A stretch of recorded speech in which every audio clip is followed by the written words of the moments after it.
Alright guys, in this video we're going to start to work with updating items and also the edit state. Basically when we click on one of those edit icons to edit an item, we want it to go into an edit state where it shows the update button, the delete button, it hides the add mail button. So that's what we're going to work on now. Now first thing I want to do is go into the UI controller, and which is right here, UI controller, and we're going to create a method here called clear edit state. Okay, so clear edit state function, and basically we want to do a bunch of things here. So first thing, we want to make sure that the inputs are clear. Now remember, we already have a clear input function. It's kind of stupid to do these two lines again, so let's just call that function. So we'll say UI controller dot clear input. So we'll do that. Now the only reason we don't see the update and delete right now is because they're commented out in the HTML, so that's obviously not, that's not going to be final. So let's go ahead and uncomment those. And now they're showing. So part of this clear edit state is to hide those initially and hide those when we call clear edit state. So what we're going to do is add to the selectors, just like we have the add button. We're going to have the update button, which has a class of update button, and the delete button.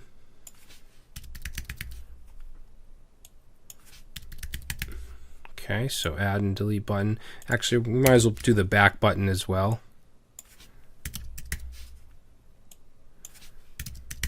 Okay, so let's go down here now, and we want to hide the update and delete button when we're not in the edit state. I'm sorry, and the back button. So all of those. And whoop, what did I do? Okay, and we want to make sure that the add button is shown. So what I'll do is copy this and paste that in, and we'll change this to UI selectors, and let's do update button, style none. All right, I'll copy this. Let's paste this in 3 more times. So delete button, style none, back button, style none, add button, style block.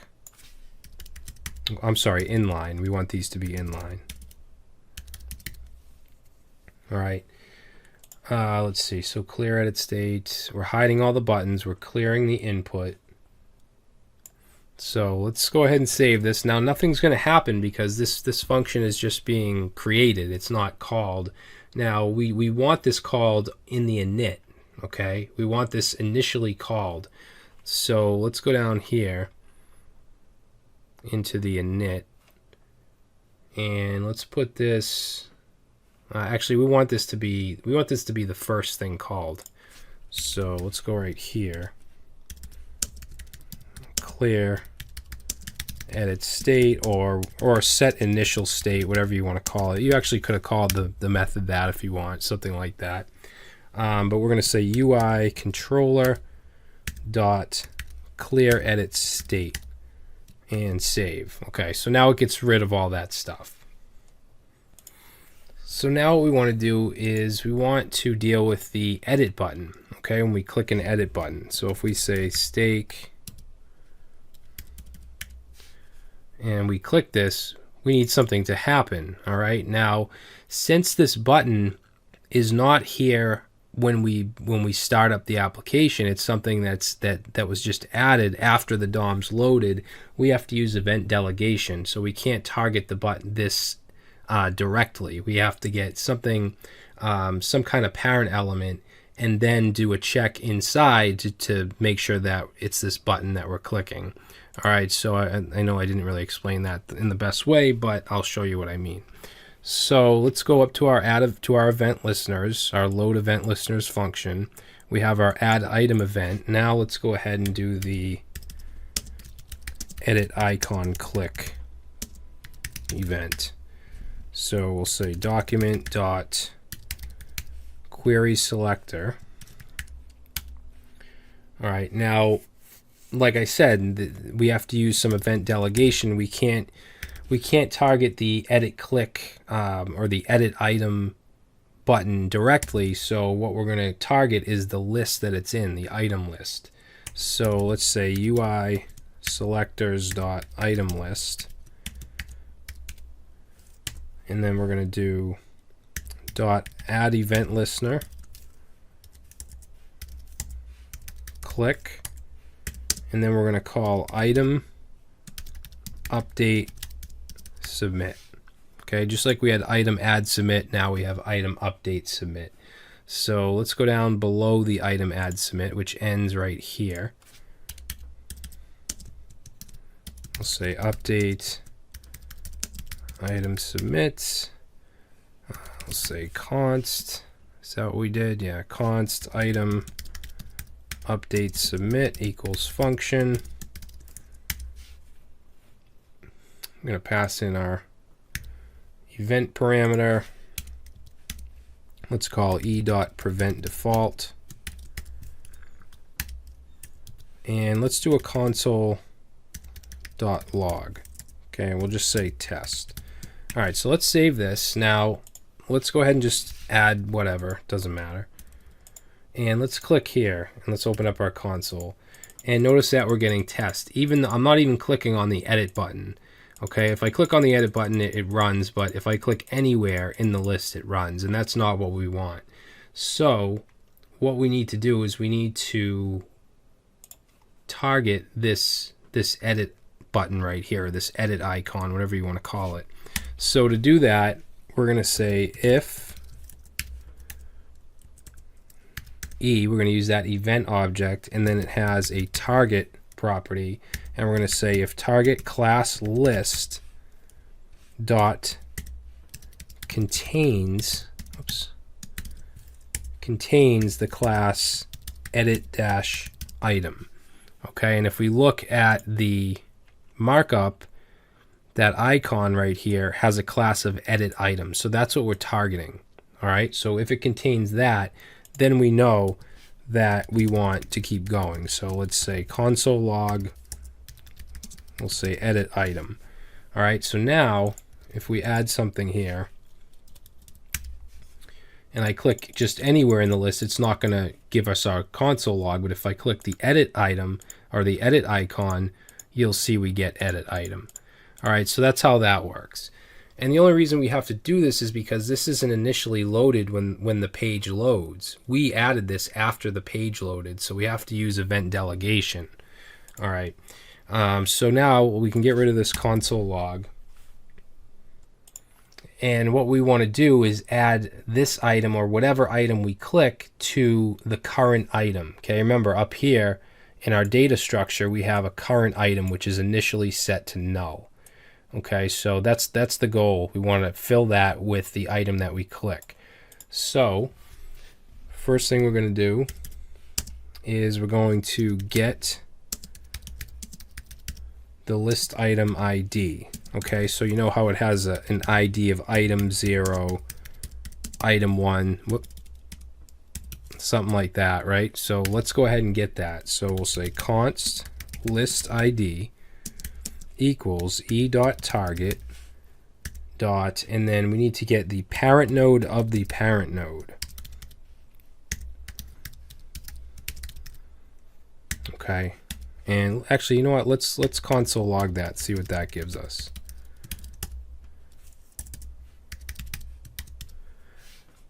Okay, now when I say parent node, what I mean is we're clicking on on this, right?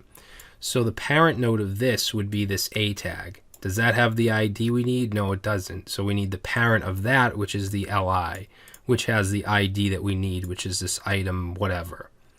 All right, so if we console log that, you'll see we'll get the LI. Now, we don't want the whole tag. We want just the ID right there. So we can get that by just saying .id right here. So now, if I click, you'll see we get item -0. if I were to add another one, we click that one, we get item dash 1. Okay, so that gets the list ID, not the actual ID of the item, which is 0 and 1. It gets the list ID, which is in the markup. So now what we want to do is we need to get just the regular ID, the 0 and the 1. So what we're going to do is we're going to break into an array. So we're going to basically split it at the dash and set it into an array so that one array is item, one array value is item, and one is the number. Okay, so we can do that using the split method. So we're going to say const list ID array equals list ID dot split, and then we want to split it by the dash. Whoops. Okay, we want to split by the dash. And then if we log this, list ID array. So I know it stinks that I have to keep adding these, but I don't want to use the hard-coded data.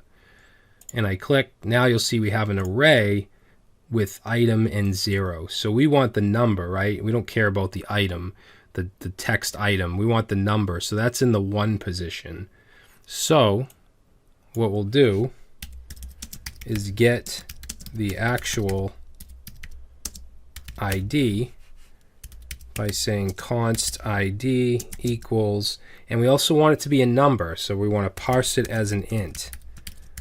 Okay, so we're going to say parse int list ID array, and we want the 1 index. So that'll give us the actual ID of the item. All right. So now that we have the ID, we want to actually get the entire object, the entire item. So let's do that. Let's say get item.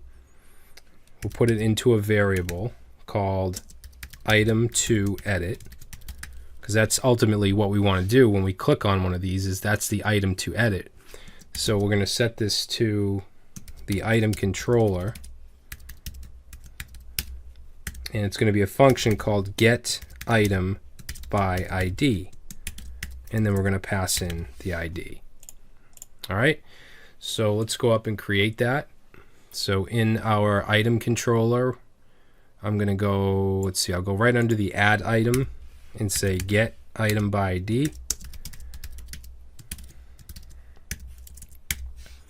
Takes in the ID. And what we're going to do is we're going to loop through the items and match the ID. Now I'm going to create a temporary variable called found using let. So we're going to say found equals, we're going to set it to null, and then we're going to loop through the items. So we'll say data.items.forEach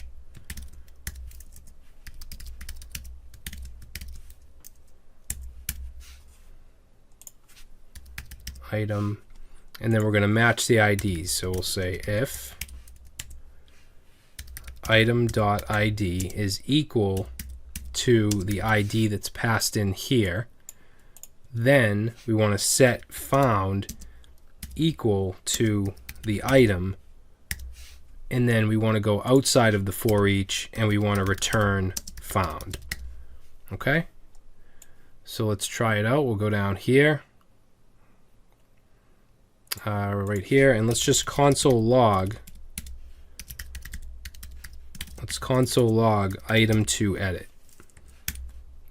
Okay, so now when we have an item, let's put something in here, and we click on it, we get the entire object, the ID, the name, the calories. All right, so that's what we want.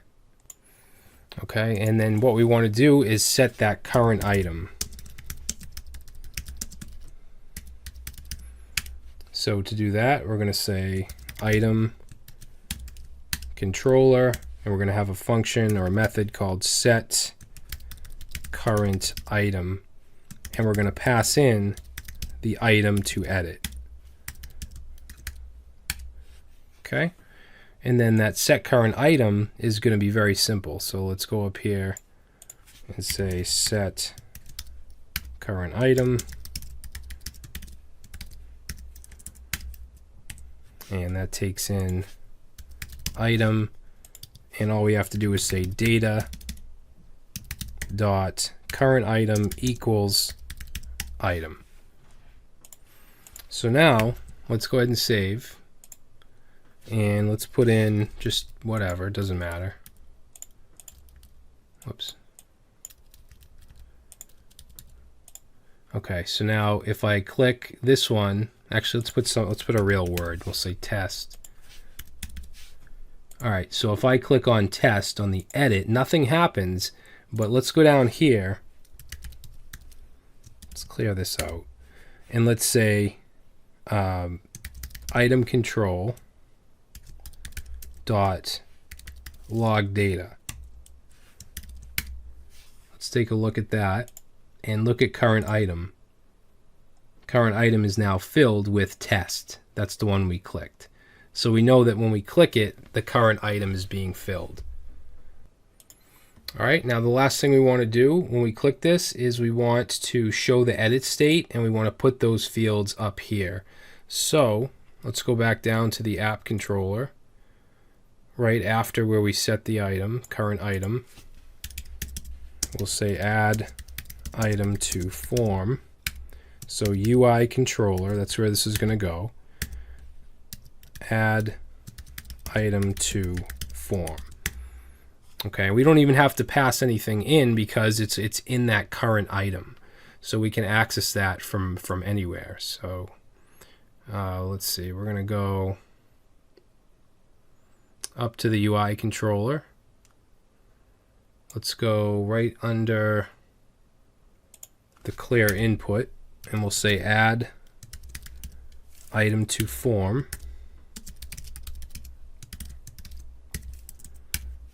And we're going to say document dot, actually let's just copy, we can actually copy these because we need those inputs, and we're going to set the value not to nothing but to item controller dot get current item, which I didn't create yet, I probably should have. But it's basically just going to return the current item. And it's going to be current item, which is an object, but we want the name in this case. And then down here we want the calories. So we'll go ahead and paste that in, and we want calories. All right, so right now it doesn't know what get current item is in the item controller, so let's create that. We'll put it right under the set current item.